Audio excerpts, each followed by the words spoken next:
আসসালামু আলাইকুম। আমি ডাক্তার জাফরুল হক, অবসরপ্রাপ্ত জেনারেল ম্যানেজার বাংলাদেশ ব্যাংক। আজকে 24শে জুন 2026।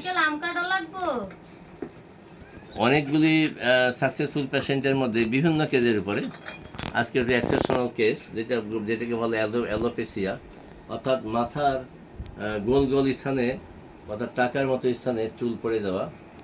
সেই রুগী আজকে আমার সফল হয়েছে। তো অনেকেই প্রশ্ন করে যে আপনি তো কিডনির উপরে সফল, স্ট্রোকের উপর সফল, গাইনি যাদের বাচ্চা হয় না, জয়েন্ট টিউমার সিস্টের উপর সফল, তারপরে লিভার সিরোসিসও সফল। তো অ্যালোপেসিয়ার উপরে কোনো ট্রিটমেন্ট আছে কি, কোনো ভিডিও আছে কি না, এটা হলো আমার প্রথম ভিডিও। তো তার যে পেশেন্ট আমার সামনে বসা আছে, নাম হলো একা। তো আমি এখন একা একা একা একে প্রশ্ন করব, তুমি কিভাবে তোমার প্রথমে মাথার পিছনে তো ধরা পড়লো, কিভাবে যে বুঝতে পারলো? তোমার নাম, পরিচয় দাও, কোথায় পড়াশোনা করে এটা বলো। আসসালামু আলাইকুম, আমার নাম একা আক্তার। আমি ইডেন মহিলা কলেজে সমাজকর্ম সাবজেক্ট নিয়ে অনার্স শেষ করছি। তো একদিন হঠাৎ করে মাস্টার্স কি জানুয়ারি শেষ মাসে না মাস্টার চলছে? শেষ। মাস্টার শেষ, তো মাস্টার কথা তো বলবো। আচ্ছা, হ্যাঁ, হ্যাঁ। তো একদিন হঠাৎ করে আর কি এরকম মাথায় ধরা পড়ে যে এই জায়গাটা একটু খালি হয়ে গেছে। পরে আমার মাকে দেখানোর পর উনি বলতেছে হ্যাঁ আসলেই খালি হয়ে গেছে। জায়গায় গোল গোল জায়গায়। হ্যাঁ, পরে তো আমি চিন্তায় পড়ে গেলাম যে কিভাবে কি করা যায়। তা আম্মু বলছিল পেঁয়াজের রস দিতে, পেঁয়াজের রস দিলে নাকি কইমা যায়। তো ওইটাও দিছি অনেকদিন যাবত, তা ওরকম কোনো ফলাফল পাইনি। এরপর আপনার কাছে যখন আসলাম তখন আপনি যে ওষুধটা দিলেন আল্লাহর রহমতে ওইটা দিয়ে খেয়ে একবার বা দুইবার, এখন মোট কয়বার দিয়েছিলাম? 2 বার, কিন্তু বেশি ফলাফল হয় প্রথম দিকেই, মানে ভালো ফলাফল পেয়ে গেছি আমি যাই, প্রথমটাই, এখন একবারই প্রথম মিশে ডোজে। গেছে বলা যায়। ছবি আছে, আগের ছবি, মাঝের ছবি, পরের ছবি, হ্যাঁ, তো সেটাও এরকম থাকবে অনেক পেশেন্টও আমি আসলে। দেখছিলাম হ্যাঁ, ফেসবুকে, ও হ্যাঁ, যারা সেটাও, সেই ঘটনাটা বলো একটু। যারা খুঁজে, এরকম আমি একজনকে দেখছি যে মানে পোস্ট করছে, উনিও চুলের জন্য অনেক কিছু ট্রাই করছে কিন্তু কোনো কিছুতেই হয় নাই। পরে ওনার এই পোস্টটা দেখে আমিও তাকে কমেন্ট করছিলাম যে এরকম আমারও হয়েছিল, আমিও এই ডাক্তারের কাছে দেখাইছি, আপনারা আসতে পারেন, এসে দেখতে পারেন।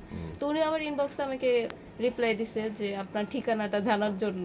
তা আমি বলছি, তো উনি বলছে সময় পাইলে আসবে। সে আবার ঢাকার বাইরে থাকে। ও, ঠিক আছে একা, ধন্যবাদ যে তোমার এই সাকসেসের মাধ্যমে যারা এই সমস্যায় ভুগছে, যে মাথার পিছনে, মাথা যে কোনো জায়গায় গোল হয়ে মানে চাক, একদম চুলের কোনো অস্তিত্ব নাই, একবারে সাদা, মানে চাক পড়ে যায়, অল্প একটু জায়গা গোল হয়ে যায় চাকার মতো স্থানে।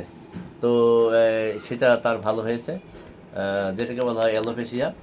তো আসলে অনেকেই প্রশ্ন করে, আমি যে প্রথমে বলেছি যে অবসরপ্রাপ্ত জেনারেল ম্যানেজার বাংলাদেশ ব্যাংক, আবার homeo doctor, how it is possible. অনেকে প্রশ্ন করে কীভাবে এটা সম্ভব। অনেকে মনে করে ভুয়া, সব এটা সত্য না, আজকাল তো ভিডিওতে ভুয়া দিয়ে ভরে গেছে। তো যাই হোক, এটার পিছনে আমার যুক্তি হলো যে আমার হোমিও পরিবারের জন্ম। আমার বাবা ডাক্তার জয়নাল আবেদীন, উনি পাকিস্তানে আমাদের হোমিও এবং অ্যালোপ্যাথি দুটাই করতেন। পরবর্তীতে আমার বড় ভাই ডাক্তার ফজলুর রহমান, ভাইজান ভাইয়ের দিকে ধরো, পিছনে এইদিকে দেখা হয়, আমার ফজলুর রহমান পিছনে বসে আছে, ওনার স্টেশন রোডে চেম্বার ছিল। আমি ওনার কাছে দেখেছি 80-র দশকে, যখন আমি রাজশাহী ইউনিভার্সিটির ছাত্র ছিলাম, যে যে সমস্ত রুগী ইন্ডিয়া, মাদ্রাস ভালো হইতো না, সেগুলো তার কাছে ভালো হয়েছে। এবার এগুলো দেখে হোমিওপ্যাথির প্রতি আমার একটা আকর্ষণ গ্রহ করে, এবং আমি মনে মনে সিদ্ধান্ত নেই, আমি যে লাইনে যাই, যে পেশায় থাকি না কেন, হোমিওপ্যাথি আমি পড়াশোনা করব। এবং আমি এটার উপরে ডিগ্রি নেই। 1991 সালে আমি ডিএসএমএস কমপ্লিট করি। এবং পরবর্তীতে আমি যখন আমি ইউনিভার্সিটিতে ছিলাম, রাজশাহী বিশ্ববিদ্যালয়ে, যখন হলে থাকতাম, আমার একটা প্রাইমারি বক্স থাকতো, সেইখান থেকে আমি নিজে খেতাম, আশেপাশের রুমমেট বন্ধু বান্ধবকে দিতাম।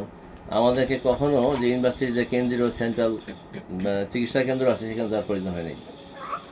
তো এইভাবে আমি ওরশাদের সময় তো তখন দেখা যায় যে 2 মাস কলেজ, 6 মাসে বন্ধ থাকতো। বেশিরভাগ সময় বড় ভাই চেম্বারে বসতাম, ভাইকে হেল্প করতাম।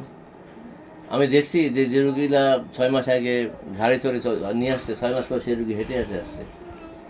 তখন আমি ভাইকে বলি যে ভাইজান কীভাবে সম্ভব হইলো? তো বলছে যে এটা এই তার হাঁটুর হাড়টা বেড়ে গেছে, যেটাকে বলে imbalance calcium, distribution of calcium. ওষুধ খাওয়ার পর যখন হাড়টা ছোটো হয়ে গেছে, তখন সে হাঁটতে পারে। তো এরকম সে ওই সময় দিনাজপুরে একজন স্বনামধন্য অ্যাডভোকেট, যার বাচ্চা 7 মাস হলে মারা যেত, এবং ওনাকে বলা হয়েছিল যে একদম মানে হাগামোতা বিছনা, অর্থাৎ ফুল রেস্ট করবে, তারপরেও তার 7 মাস হলেই বাচ্চা মারা যায়। তো আমি যখন বাড়িতে গেলাম, ভাই বললো যে কালকে রুগী আসবে, দুজন মিলে রুগীটা দেখবো।